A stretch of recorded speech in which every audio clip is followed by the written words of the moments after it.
नमस्कार दोस्तों।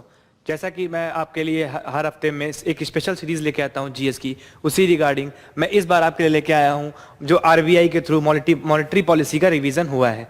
जैसा कि आप जानते हैं कि अभी हाल ही में रिजर्व बैंक ऑफ इंडिया ने अपने लिए repo rate, reverse repo rate और जो भी अलग अलग मॉनेटरी पॉलिसी के इंस्ट्रूमेंट्स होते हैं उनको अपडेट किया है और उनके बारे में बोला है कि अभी हम इस साल इस क्वार्टर के लिए अपना जो रेपो रेट है, रिवर्स रेपो रेट है, ये सब इंक्रीज या डिक्रीज नहीं कर रहे हैं। तो इसके बारे में आज हम कुछ बात करने वाले हैं, बहुत बेसिक सी। तो हम इसके बारे में बात करें उससे पहले हम आज देख लेते हैं कि हम इसके बारे में पढ़ेंगे क्या क्या चीजें। तो बेसिकली जो आज हम पढ़ने वाले हैं उसके बारे वो है हमारा मौद्रिक नीति यानी कि मॉनेटरी पॉलिसी। इनमें हम चार चीजों को देखेंगे, आज पढ़ेंगे उसमें कि कौन ये मॉनेटरी पॉलिसी कौन बनाता है। दूसरी चीज, मॉनेटरी पॉलिसी कमेटी क्या होती है, इसके अंदर कौन कौन से मेंबर्स होते हैं, ये कैसे कार्य करते हैं।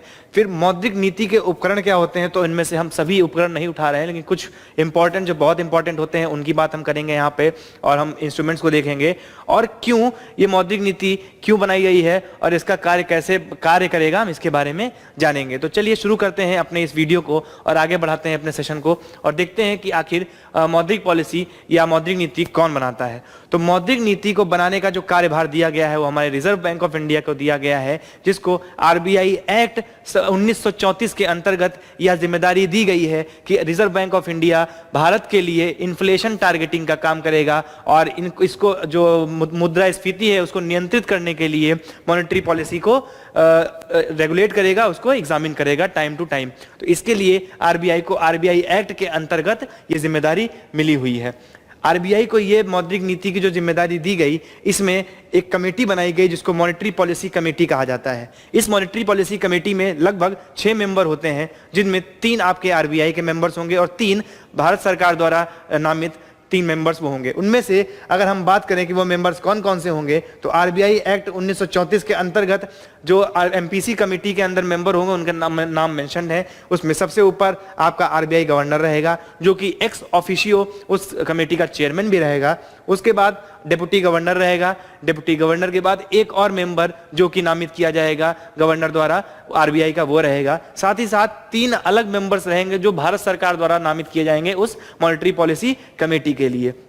ये मॉनेटरी पॉलिसी कमेटी आपस में मिलकर यह तय करेंगी कि भारत के लिए हम क्या रूपरेखा रखेंगे ताकि यहाँ पर जो महंगाई दर है, जो मुद्रास्फीति दर है, उसको कंट्रोल किया जा सके और इन्फ्लेशन टारगेटिंग जो कि हमारे यहाँ रखा गया है कि 4% ±2% का उसको कंट्रोल में रखा जा सके। तो इसके बारे में हम बात करेंगे और देखेंगे। पहली जो आपकी मॉनेटरी पॉलिसी कमेटी बैठी थी वो सन 2016 में बैठाई गई और ये साल में लगभग 4 बार इसकी कमेटी की बैठक होती है और ये रिवाइज करती रहती है अपने इंस्ट्रूमेंट्स को। अगर हम आगे बात करें और देखें कि कौन कौन से उपकरण यूज करती है आरबीआई इस मौद्रिक नीति को समझने के लिए या समझाने के लिए, तो इसके बारे में अगर हम देखें और जानने की कोशिश करें तो यहां पर हमें कुछ चीजें समझ में आती हैं। जैसे कि सबसे पहला है हमारा रेपो रेट। तो रेपो रेट क्या होता है? आरबीआई हर तिमाही पे एक रेपो रेट घोषित करता है। उस रेपो रेट के अंतर्गत यह जो दर होती है, जो रेपो दर होती है, वो यह बताती है कि जो बैंक हैं वो आरबीआई से पैसा जब लेंगी, यानी कि आरबीआई में जो अपनी सिक्योरिटीज रखेंगी, तो किस दर पे आरबीआई इनको पैसा देगा। यानी कि रेपो रेट वह दर होती है जब जिस दर पर आरबीआई बैंकों को पैसा देती है। ठीक है, तो रेपो रेट हमारा ये हो जाता है। दूसरा अगर हम देखें तो रिवर्स रेपो रेट है। तो रिवर्स रेपो रेट वह इंटरेस्ट रेट होता है जो आरबीआई पे करता है बैंकों को। ध्यान दीजिएगा इस चीज को।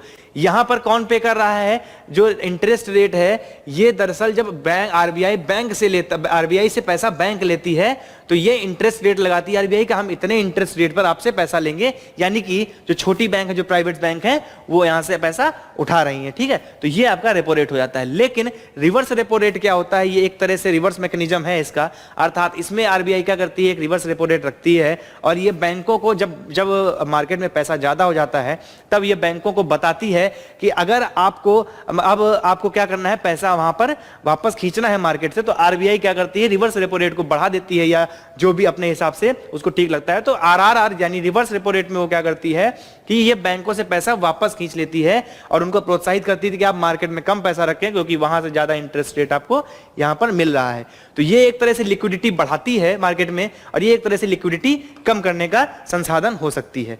तो ये आपका रेपो रेट और रिवर्स रेपो रेट हो जाता है। उसके बाद अगर हम बात करते हैं रिवर्स रिपोर्ट के बाद ओपन मार्केट ऑपरेशंस की, तो ओपन मार्केट ऑपरेशंस का एक सिंपल सा सीधा सा मतलब ये होता है कि जब साइमल्टेनियस परचेज और सेल होता है मार्केट में लिक्विडिटी को मेंटेन करने के लिए, यानी कि जो सिक्योरिटीज हैं, जो गवर्नमेंट सिक्योरिटीज हैं, उनका जब त्वरित बेचा और खरीदा जाता है उसको मार्केट में, तो उसको ओपन मार्केट ऑपरेशंस बोलते हैं।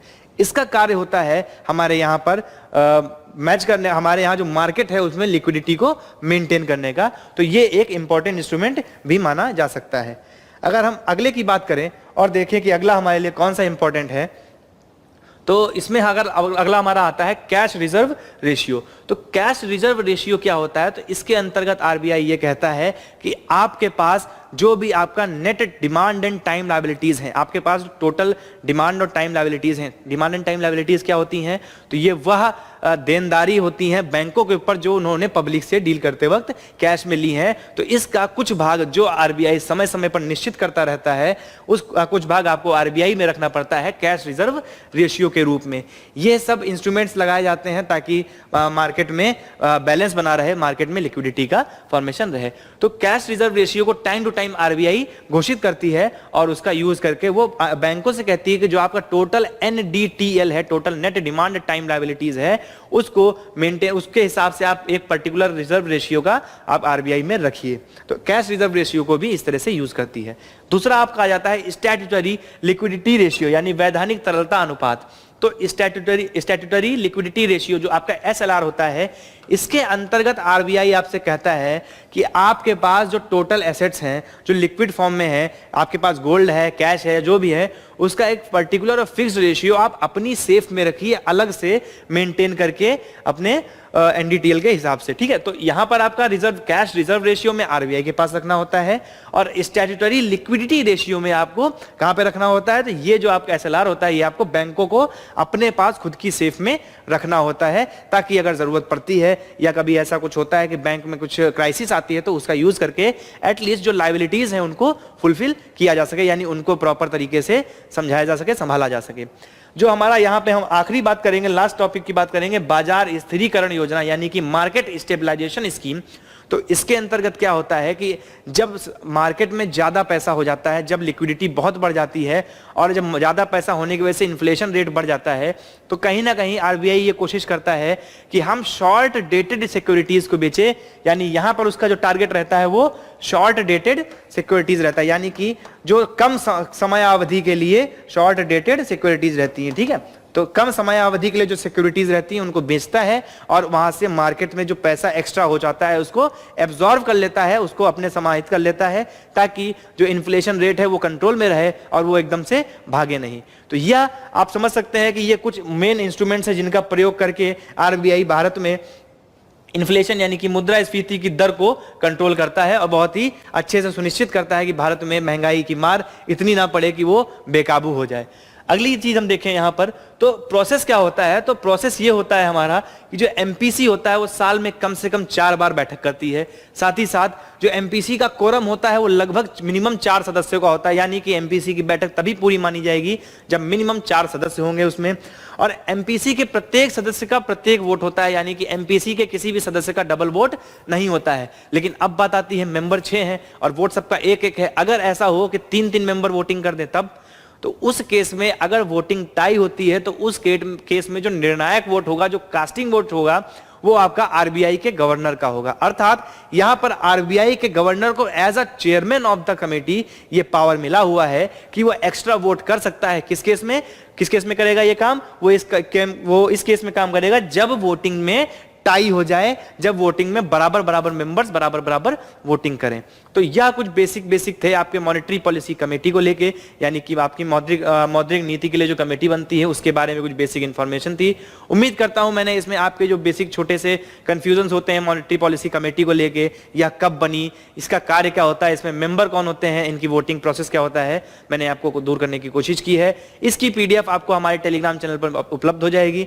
आप इस के पीडीएफ को जरूर एक्सेस करिएगा और उसके साथ साथ अपनी पढ़ाई को कंटिन्यू रखिए। साथ ही साथ मैं अगले वीक फिर आऊंगा कुछ नए वीडियोस के साथ, कुछ नए बातों के साथ। तब तक के लिए नमस्कार, thank you, have a nice day.